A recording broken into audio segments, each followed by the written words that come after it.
Hey guys আসসালামু আলাইকুম welcome back to my new video. আজকের পর্বে আমি আপনার সাথে খুবই মজাদার এবং ঝটপট একটা ডেজার্ট আইটেম শেয়ার করব। বাসায় যদি পাউরুটি থাকে তাহলে 10 মিনিটেই কিন্তু এরকম মজার একটা ডেজার্ট তৈরি করে ফেলতে পারবেন। তো কথা না বাড়িয়ে চলুন আমরা রেসিপিটি শুরু করি।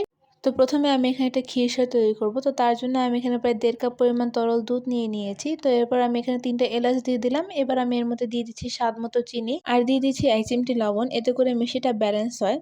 তো সবকিছু দেওয়া হয়ে গেলে এবার এটাকে আমি ভালোভাবে মিশিয়ে নিচ্ছি এবং এটাকে ভালোভাবে জাল করে নিতে হবে। তো দুধটা ভালোভাবে জাল হয়ে গেলে আমি এখানে পোলাও চাল আগে থেকে এভাবে গুঁড়ো করে নিয়েছিলাম। তো এবার আমি এর মধ্যে কিছুটা দুধ মিশিয়ে এটাকে মিশিয়ে নিচ্ছি। তো মেশানো হয়ে গেলে এবার আমি এই জাল করা দুধটার মধ্যে এটা দিয়ে দিচ্ছি এবং এটা দেওয়ার সময় কিন্তু দুধটা অনবরত নাড়তে হবে, তা না হলে এই চালটা দলা পেকে যেতে পারে। তো সবকিছুকে খুব ভালোভাবে মিশিয়ে নিতে হবে এবং দেখতে পারবেন জাল করতে করতে এটা কিন্তু আস্তে আস্তে ঘন হয়ে যাবে। তো আপনারা কিন্তু দেখতেই পাচ্ছেন এটা জাল করতে করতে কিন্তু অনেকটা ঘন হয়ে গেছে। তো আমি এটাকে আরও প্রায় 3 থেকে 4 মিনিটের মতো জাল করে নেব। তো এবার আমি এর মধ্যে দিয়ে দিচ্ছি প্রায় 1 টেবিল চামচের মতো ঘি, এতে করে একটা সুন্দর ফ্লেভার আসবে এবং সবকিছুকে মিশিয়ে আমি জাল করে নিয়েছি। এবার আমি এটাকে উঠিয়ে একটু ঠান্ডা করে নিচ্ছি। তো এবার মালাই তৈরির জন্য আমি এখানে আবারও 1.5 কাপ পরিমাণ দুধ নিয়ে নিয়েছি। এবার আমি এর মধ্যে আবারও 3টে এলাচ দিয়ে দিলাম। দিয়ে দিচ্ছি স্বাদ মতো চিনি। এবার সবকিছুকে খুব ভালোভাবে মিশিয়ে একটু জাল করে নিতে হবে। তো এই দুধটাকে কিন্তু বেশি একটা ঘন করা যাবে না। একটু পাতলাই থাকবে দুধটা। তো আমার জাল করা হয়ে গেছে। এবার আমি এটাকে উঠিয়ে একটু ঠান্ডা করে নিচ্ছি।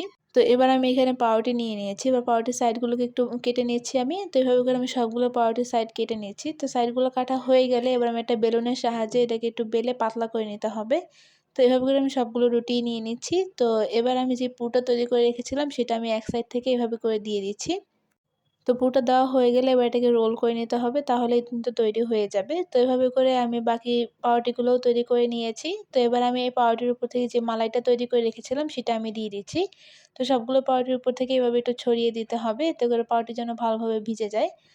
তো এবার আমি উপর থেকে কিছুটা বাদাম কুচি দিয়ে দিচ্ছি। তো ব্যাস তৈরি হয়ে গেল মজাদার পাউরুটির ডেজার্ট। আপনারা অবশ্যই এটি বাসায় ট্রাই করবেন এবং কেমন লেগেছে তা আমাকে জানাবেন। এই ডেজার্টটা খেতে কিন্তু অসম্ভব মজাদার এবং মুখে দিলেই কিন্তু একদম মিলিয়ে যাবে।